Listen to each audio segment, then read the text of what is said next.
오늘 설교 제목을 돌파하시는 주라고 정했습니다. 돌파하시는 주. 주변 사람들에게 야, 돌파하시는 주 하면 뭐가 떠오르냐 물었더니 어이없게도 돌파 감염이 떠오른다고. 여러분, 돌파 감염이 뭐죠? 백신을 맞고 면역력이 생겼음에도 불구하고 전염병에 또 감염되는, 이게 돌파 감염 아닙니까? 사람들이 돌파 소리만 들어도 부정적인 느낌이 드는 거예요. 좋은 반응이 안 나오는 거예요. 그럼 여러분, 이 이야기는 어떤지 한번 들어보시기 바랍니다. 목사님 한 분입니다. 밥소르기 목사님. 찬양 사역자로 유명한 목사님입니다. 예배와 찬양과 이런 사역에 있어서 이름이 나신 분입니다. 이랬던 분이 환란이 다가오게 되죠. 의료 사고 때문이었습니다. 그 실수 때문에 목소리의 대부분을 잃어버린 겁니다. 이것마저도 하나님께서 내게 주신 것이다라고 받아는 드렸습니다. 그로부터 7년 동안 심한 어둠의 터널을 지나야만 했다라고 합니다. 참 다행하고 참 대견한 것은 이 목사님이 7년의 기간을 견뎌냈다는 거예요. 오늘 말씀을 보면 돌파하시는 주님께서 등장하십니다. 8절 말씀, 오늘 본문 보세요. 다윗이 기름 부음을 받아 온 이스라엘의 왕이 되었다 함을 블레셋 사람들이 듣고 모든 블레셋 사람들이 다윗을 찾으러 올라오매. 다윗이 온 이스라엘의 왕으로 기름 부음 받게 된 겁니다. 온 이스라엘이 마음을 합해서 이 다윗에게 기름을 부어 우리의 왕으로 삼으려고 하는 참 기쁘고 감격스러운 이날 탈이 나는 거예요. 마가 끼는 겁니다. 누가 방해하고 나섰냐 하면 블레셋입니다. 하나님의 길을 걸어가는 그 길 위에도 반드시 고난과 시련은 있기 마련이더라. 또 우리가 우리 안에서 일하는 것이 사탄이 아니라 하나님께서 일하심을 확인했음에도 불구하고 우리의 삶의 자리에 늘 고난과 시련이 끊임없이 있더라라는 겁니다. 예수님 태어나실 때는 또 어떻습니까? 우리의 구세주, 메시아, 예수의 탄생임에도 불구하고 세상이 안 반겨주는 겁니다. 오히려 헤롯은 베들레헴 주변의 2살 아래의 영아들을 학살해버리고 통곡의 골짜기를 만들어버리는 겁니다. 예수님이 이 땅에 오셔도 그 길 위에도 고난과 시련은 있더라라는 것입니다.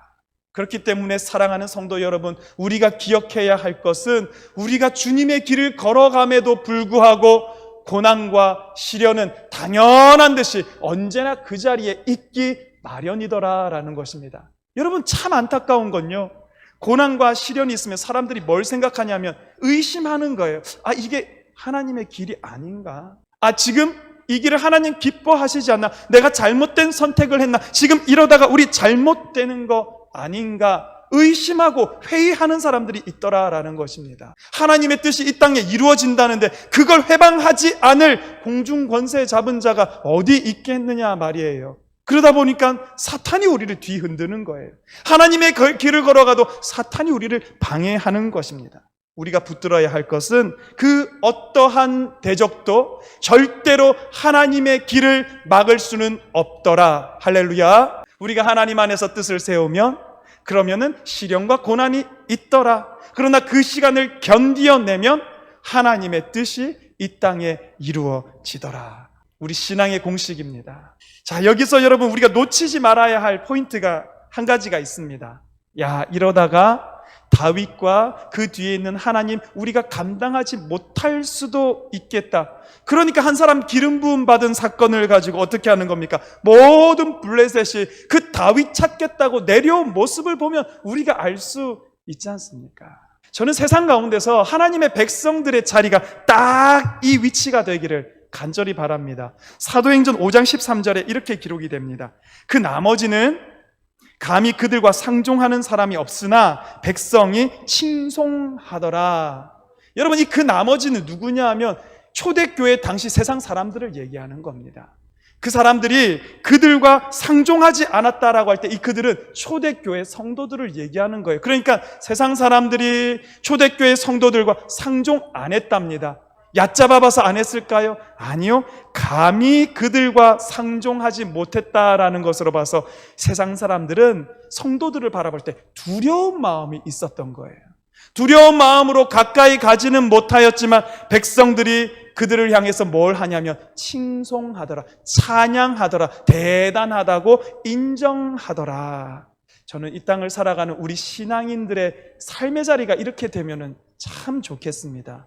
자, 이제 블레셋은 그런데 이미 이스라엘 땅까지 쳐들어왔습니다. 그 앞마당에다가 이제 르바임 골짜기에 진을 딱 치고 있는 상황입니다. 다윗이 어떻게 하는지 그 반응을 보세요. 10절, 다윗이 하나님께 물어 이르되, 뭘 물어봅니까? 하나님, 제가 블레셋 사람들 치러 올라갈까요?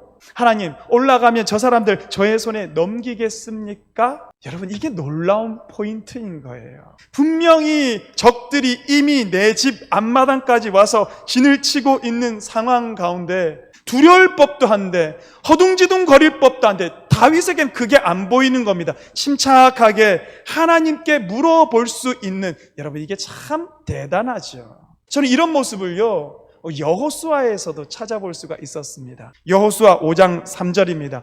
할례를 행하니라. 여호수아는 무심한 듯이 또 부싯돌로 칼을 만들고 할례를 행하더라라는 것입니다. 오늘 여호수아가 우리에게 보여주는 순종은 차원 다른 순종을 보여주는 겁니다. 우리가 평안할 때 하나님께 순종하는 것, 사실은 이것도 우리 쉽지 않죠. 자기의 생명을 내어놓으라는 것과 비슷한 전투력을 상실하게 하는 할례를 하라 하심에도 불구하고 여호수아를 비롯하여 이스라엘 백성들이 순종한다? 이건 차원이 다른 순종이라는 거예요. 근데 여러분, 이런 차원 다른 순종을 누가 보여주고 있냐면 오늘 다윗도 똑같은 겁니다. 적들이 나의 집에 앞마당 르바임 골짜기에 와서 진치고 있으면서 저 다윗 잡겠다고 으르렁으르렁 거리고 있는 그 앞에서 다윗은 뭘 하냐면, 하나님, 제가 올라갈까요 말까요? 제 손에 넘기시겠습니까 아니겠습니까? 순종할 수 있다는 것 자체가, 질문할 수 있다는 것 자체가 다윗에게도 차원이 다른 순종함이 있었다라는 것입니다. 여러분, 차원이 다른 순종을 우리가 보여드리면요, 하나님은 차원이 다른 응답을 우리에게 내려주시는 겁니다. 그게 10절 하반절에 이렇게 기록이 되어 있죠. 여호와께서 그에게 이르시되 올라가라, 내가 그들을 내 손에 넘기리라 하신지라. 할렐루야. 이에 무리가 바알브라심으로 올라갔더니 다윗이 거기서 그들을 치고 다윗이 이르되, 하나님이 물을 쪼갰같이 내 손으로 내 대적을 흩으셨다 하므로 그곳 이름을 바알브라심이라 부르니라. 아멘. 바알하면 주라는 뜻이에요. 브라심은 히브리 말로 하면 페라침이라고 말해요. 페라침, 해치고 나가다, 꿰뚫다, 돌파하다. 바알브라심은 무슨 뜻입니까? 해치고 나아가시는 주님, 꿰뚫으시는 주님. 오늘 설교 제목에는 돌파하시는 주님을 오늘 이곳에서 다윗이 만났다라는 것입니다. 어떤 장애물이라 할지라도 바알 페라침, 꿰뚫으시고 돌파하시는 주께서 나타나셔서 그 모든 것을 허물어뜨리셨더라. 할렐루야. 그럼 이 좋은 하나님을 우리가 늘 모시면 좋겠어요. 늘 만나면 좋겠어요. 왜 맨날 못 만날까요, 여러분? 근데 오늘 말씀을 봐도 이 돌파하시는 하나님께서 처음부터 다윗의 인생에 함께 하셨던 건 아닌 것 같아요. 제가 주목하는 건 오늘 이 말씀 속에서 하나님과 다윗과 하나님 그 관계에 좀 주목을 해보고 싶은 겁니다. 오늘 본문 말씀만 보자면 하나님께서 먼저 다윗에게 주십니다. 온 이스라엘의 왕으로 기름 부어 세워주십니다. 그냥 그것만 주신 것이 아니라 블레셋이 공격해 오는 고난과 시련도 함께 주셨습니다. 다윗 그거 받습니다. 어떻게 반응합니까? 신뢰함으로 반응하죠. 고난과 시련 앞에서 의심하거나 낭망하거나 낙오하는 것이 아니라 신뢰함으로, 오히려 차원이 다른 순종으로 하나님의 뜻이 뭐냐고 물어봅니다. 하나님이 그 질문을 받습니다. 다윗에게 다시 응답해 주시는데 차원이 다른 응답, 마치 대화하듯이 다윗에게 응답해 주시는 하나님께서 이와 같이 다윗에게 응답해 주십니다. 다윗은 그곳에서 누구를 발견하냐 하면 돌파하시는 주님을 발견하는 거예요. 바알 브라심이구나. 야, 돌파하시는 주님께서 드디어 내 삶에 나타나셨구나. 여러분, 이게 되는 거예요. 내가 물 가운데로 지날 때에 내가 너와 함께 할 것이라.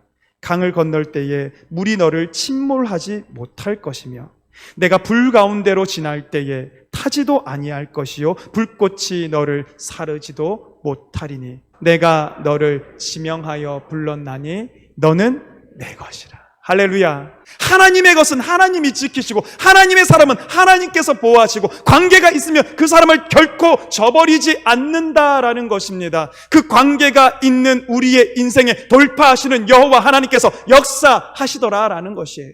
저와 여러분들 오늘 이 삶의 자리에서 우리의 삶 가운데 더 큰 일을 행하시는, 내가 상상하지 못했던 일을 행하시는, 돌파하시는 하나님을 경험하는 우리 성도들 되기를 주님 이름으로 축원합니다.